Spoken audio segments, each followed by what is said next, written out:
Let me introduce you to James first. James Howard. He lives on a farm just outside Wantage. It may be well and truly landlocked, Wantage, but James needs a boat. That's why he's here. But there's a lot more to this story. Let me start at the very beginning, which, as Julie Andrews says, is a very good place to start. James has 3 sons. Oliver's 5, Aidan's 2.5, and Jasper is 8 weeks. Aidan, the middle son, has had a pretty difficult time of it. James and his wife Lucy were told he would never walk in his lifetime, or even crawl.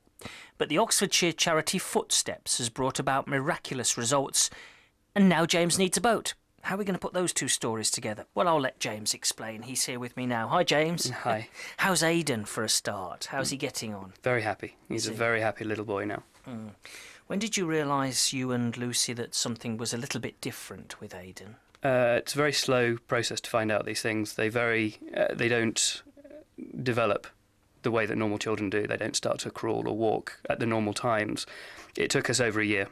He finally got diagnosed just before his first birthday. Yeah, diagnosed with what exactly? He has cortical dysplasia. It's a rather nasty form of cerebral palsy, which affects the whole brain and means that he has very slow development, very, very slow development.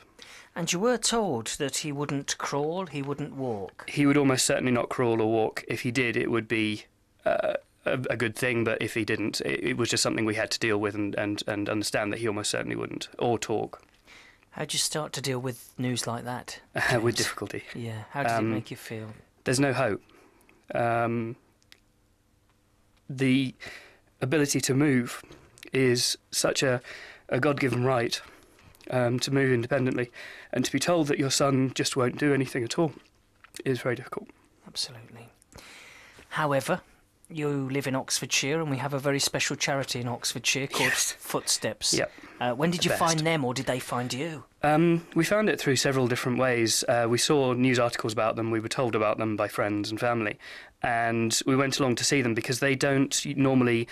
they do look after children of Aidan's age, but very rarely, and certainly that we needed to find out whether they could help, because it's not something that you can just wave a magic wand on. So we went along to them about a year ago, and they analysed Aidan and said that there was, a chance that he would be able to do stuff. Yeah, there was and they some took light. There was some light. They gave us hope. Yeah. How do they do it? Massive amounts of physiotherapy.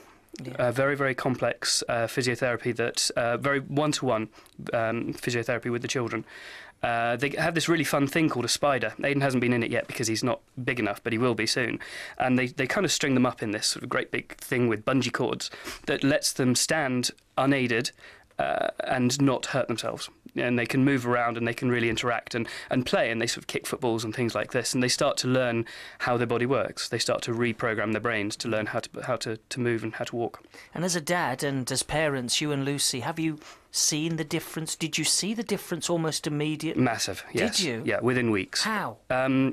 Before we went there, Aidan was doing nothing other than lying on the ground, literally just nothing at all. Yeah. Within a few weeks, he was sitting, which was amazing to see. And yeah, he's just progressed massively since then.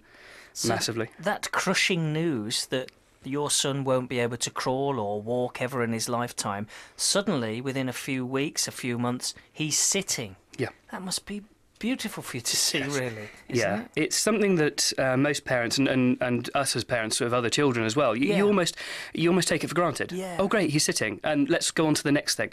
Everything that Aidan does is massive, absolutely massive. And yeah, it was lovely. Yeah. And how is Aidan changing himself? He's only 2.5. He's only a little one. Yeah. How's he reacted to this? You said right at the start he's happy now. Yes. What sort of things is he doing? He had a horrendous first year. Did he? Really horrendous. He also has full body chronic eczema, which doesn't help. And before we started all of this, we would get nothing out of him. My wife and I would talk about this, that we would just get no feedback, no life out of him at all. Now he's happy, he's bubbly, he laughs, he giggles, he jokes, he plays little tricks, he rolls around, he's fascinated by the world and fascinated by his other brothers. And there's a spark in his eye. Yeah. That's wonderful. And he started to crawl already, sort of? Sort of, yeah, he commando crawls. Scared the life out of us about 6 weeks ago. We left him in one part of the room and went back in a few minutes later, and he was right on the other side playing with his brother's toys. Goodness and me. it really was a sort of, how did you get there? And he commando crawls, he shuffles. He's managed to work out how to sort of roll and do stuff. But the thing that Footsteps has helped with most is to show them that they can do it, and that it makes them want to do more of it. Yes. And so therefore it sort of starts the progression of learning. He's fascinated by his brothers, that's Yes. Oliver and Jasper. How do they react to him? Are they? I suppose Jasper's only 8 weeks, so he doesn't really know anything. But what about No. Oliver, who's 5? He had a pretty hard year as well, that first year. And the one thing that really pushes us to do more and more with Aidan is that the only thing that Oliver really wants to see is... Sorry. It's okay. Is to see his brother walk. Well, that's what hopefully is going to happen to Aidan. What a story. What a fascinating, what an incredible story. Aidan's 2.5. You've heard the story now from James. It's been a hard story for him to tell. But let's focus on the positive now. How is James going to repay this incredible charity called Footsteps? I'll tell you how he's going to do it. He's going to swim the channel using every ounce of his energy in September. But he needs a boat. And I think that's the very least we can do for this wonderful Oxfordshire family, don't you? James, let's just go back before we go forward. That first year of Aidan's life, it wasn't just a struggle for Aidan, it was a terrible struggle for your whole family, wasn't it? Yes, we lost pretty much everything that year. I was working full-time with 4 companies. I was a photographer. We were running a national franchise, and I went from working 20-hour days to 2 or 3 hours a week. And it was very difficult. We had to finally just switch everything off. And yes, we lost pretty much everything. Now you rent your house and you are starting to retrain yourself. Yes, retraining as a company secretary.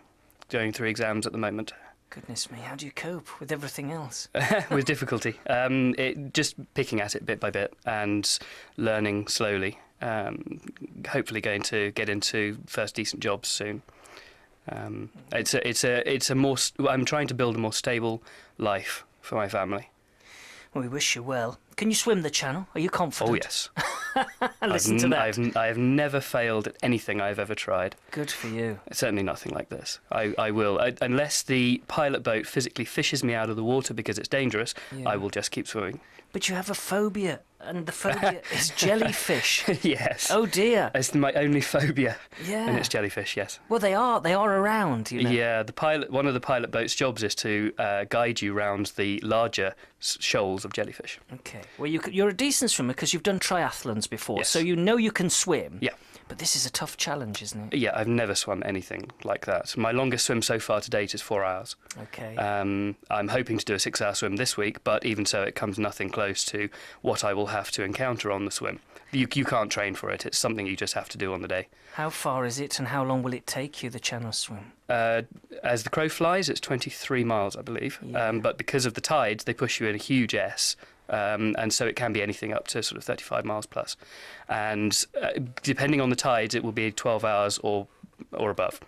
Okay, he's determined to do this, and you know the reason now, but we need a support boat. This is the biggest expense, really. It's a huge expense, The yes. pilot boat, as you would call The it. pilot boat, it's about £2,500, and they're the boat that goes alongside you and keeps you safe from all of the jellyfish and the other boats and things like that. And it plots the best route for you to be able to succeed. And it's about £2,500, and it is, yes, it's the biggest expense. So it's impossible to do the swim without the pilot boat, isn't You're it? not allowed, yeah. No. It's too dangerous. You're not allowed. So we need a boat, or we need the money to get a boat, don't Yeah. we, between now and September? So the race is on, the countdown's begun, really. Yes, we're asking as many people as possible, corporate sponsors, to help us with this, with the boat specifically. What we don't want to do is to raise all this wonderful money and then most of it to go to pay for the boat, because we're already raising a huge amount through family and friends and other acquaintances, and it would be a great shame if most of that went purely to pay for the boat. Yes, and just to put this into some sort of perspective, more people have been up Everest than swum the channel. Yep. You're in a very sort of exclusive group of people. Yes. I know you're going to do it, I know you are. Yes. But you will be in a very exclusive club. Yes, It's not an easy challenge, definitely not. Okay. Is it a mental challenge? Is it a physical challenge? Which one is it, do you think? For the first 2 or 3 hours, it's a physical challenge. After that, it's purely mental. Anybody who has swum the channel will say most of it, 80% of it, is purely mental ability. Your fitness will only take you so far. Once it goes, it's all down to whether you are mentally able to stand the conditions. And have you got a figure in your mind about how much you want to raise for Footsteps? In total, I'm hoping to raise at least 5,000. That will put several children through their intensive therapies. Yes. And that's the figure that we've got. But if we can get beyond that, it would be fantastic. And having seen yourself what it's done for Aidan, I mean, it's. I mean, I can't even begin to describe what a wonderful place it is, and how children after Aidan will continue to benefit with that £5,000 you've raised. Yes, it's amazing to think that it's something that is almost. You can't put a price on being able to walk, and yet you can. Yeah. There is actually a price. You can actually pay for a child to go and learn to walk. It's amazing to see the children get carried in there, almost lifeless, and then they walk out. It takes a long time. It takes months and months of physical training to be able to walk, but they do it, and it's amazing to see them walk out. I think you've been on an incredible journey this last few years. Yes. And I think you've been very brave coming onto BBC Radio Oxford to tell your story, because I know how hard it's been for you to do that, but you've done it ever so well. Well, thank you for giving me the chance. Not at all. Well, that's only the start as far as we're concerned, because when we start with a story, we stick with the story, and that's our cast iron guarantee. We're going to follow this through. We need to know how people can help you, how people can sponsor you with this channel swim. Mm-hmm. And it's for Aidan and the children that are going to come with Aidan and after Aidan at Footsteps, which is Oxfordshire's very own charity, and we're so proud of them, we really are. How can people help you? We've set up a website which gives all of the details. It gives links to Footsteps and gives links to our donations page, and gives details of how to get hold of us as well for any sponsors who would like to help with the boat. And that is swiminasuit.com. Swiminasuit.com? Swiminasuit.com. That's one word, is it? Yes. Why swiminasuit.com? I am cheating ever so slightly with the swim. I'm going to be wearing a wetsuit. Oh, that's... Neither here nor there, surely, is it?